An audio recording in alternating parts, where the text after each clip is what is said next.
Did you say that? Yes. Endsars Was designed to be the end of Tinubu. Can you expatiate? Those behind the Endsars knew that's what they were doing. Who were those behind it? The what do you call them? The Obidients. The Obidients? The Obidients were behind the Endsars. We're behind the Endsars? Yes, it was manufactured from America and so brought in just to stop him. But who are the Obidients? I said the Obidients. So who are the Obidients? So who are the Obidients? The Obidients came from America to do the Endsars and later became a movement to form a party, and they couldn't form a party and join whichever party. You know, I thought Obidient was tied to Peter Obi. Well, maybe Obi's party, I don't know. Maybe Obi's movement, I don't know. But the Obidients were behind the Endsars. So it was well planned. Planned, organized with a lot of money. From America? From America, yes. How come Tinubu did not see this coming? Well, not every ambush is detected. Not every ambush is dictated.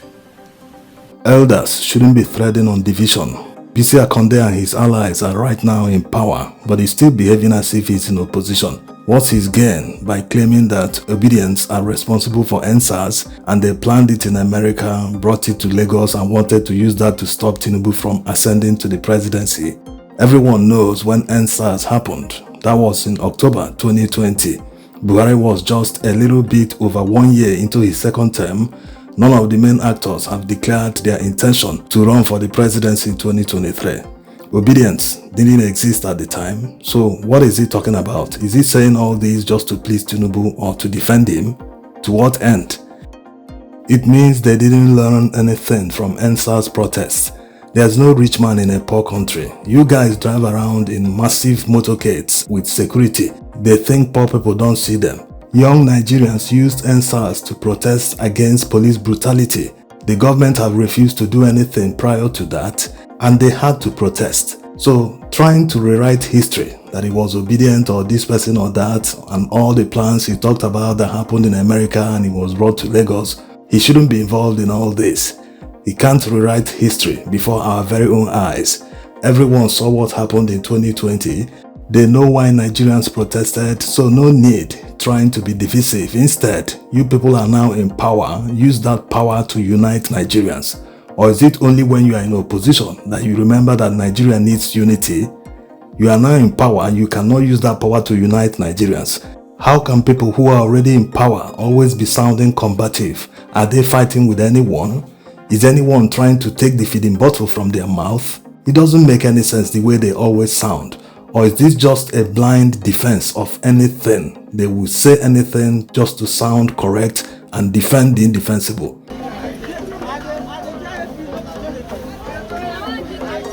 This is not even the worst of what Bisi Akande said in the interview.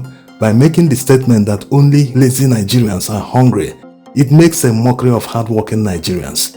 In today's Nigeria, the way the current administration has diminished Nigeria people's purchasing power, it means that even if you work for 15 hours in a day, all that you earned will never be able to take you home at the end of the day.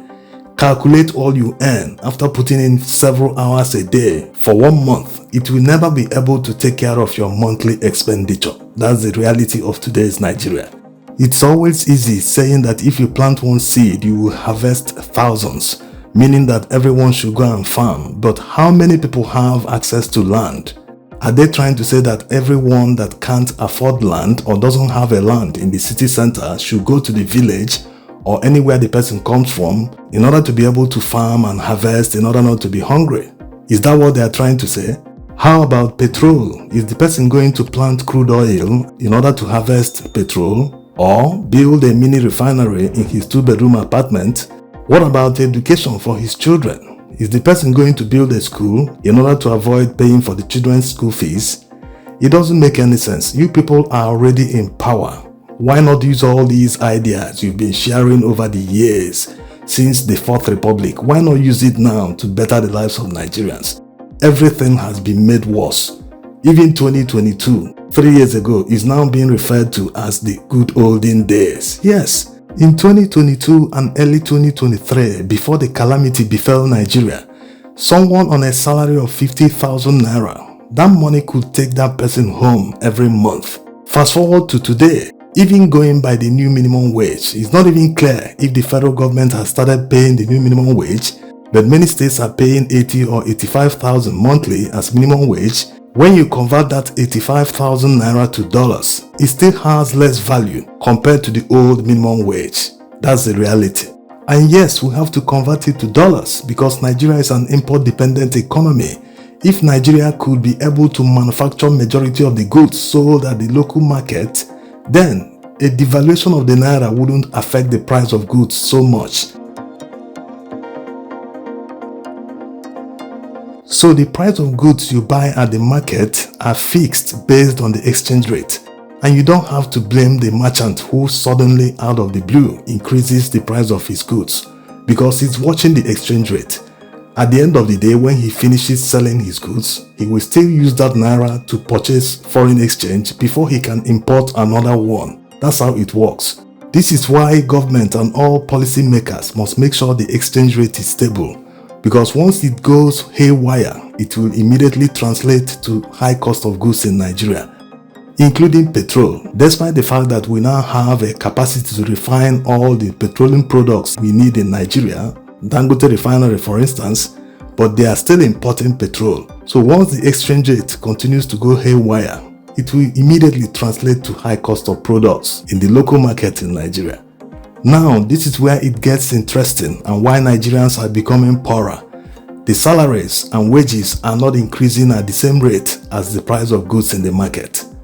The more naira is devalued, the more your salary becomes worthless, and what you used to buy for 10,000 naira a few years ago, or maybe last year, and you didn't receive an equivalent increase in salary. So it's wrong to be saying that hungry people are lazy. How much was Mama put a few years ago before the calamity befell Nigerians? With 500 naira Mama put this one, rice 50 naira, beans this one, but more fish, you're already filled up. But today, to eat the same food with 2,000 naira, you still be saying, was I robbed? Did I encounter pickpockets? Because you cannot even buy the same food you used to buy for 500 naira a few years ago. That's the reality.